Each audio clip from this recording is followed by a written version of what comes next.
Donc on peut suivre un petit tutoriel pour expliquer comment fonctionne l'application, puis on bascule. Ah bah voilà, ah bah c'est merveilleux. Ce sera la nouveauté, la marque de la modernité dans ce château vieux de 1000 ans.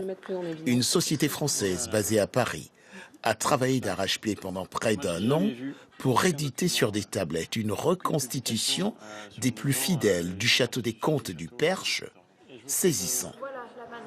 Le projet de Nogent était au début conçu pour présenter une application de visite vraiment immersive pour tout le château et présentant des reconstitutions 3D. L'intérêt de la réalité augmentée, c'est que on va pouvoir à nouveau reconstituer et s'immerger dans le donjon tel qu'il était, là notamment en 1190 quand a eu lieu la négociation et la rencontre entre Richard Cœur de Lion et Philippe Auguste.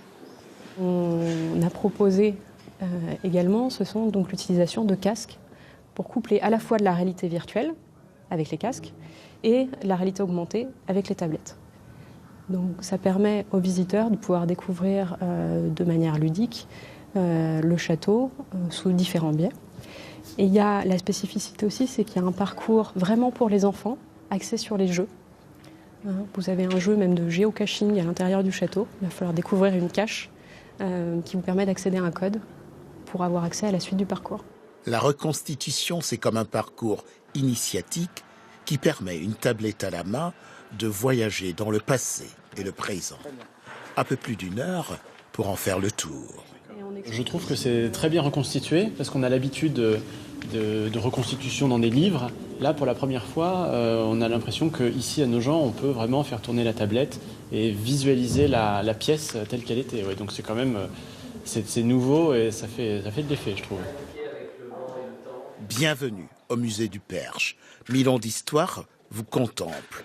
On a une mise en avant des 3 grandes époques qui ont marqué l'histoire du château. Vous avez le Moyen-Âge, avec la période des comtes du Perche, qui ont participé aux croisades notamment, avec des urnes funéraires, des sceaux, des monnaies, des armes. Une partie plus centrée sur la Renaissance.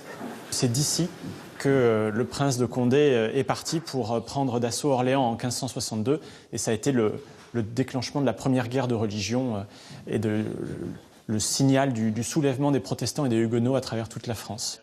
Le musée de l'histoire du Perche est ouvert tous les jours de la semaine, sauf le mardi, de 10h à 12h et de 14h à 18h.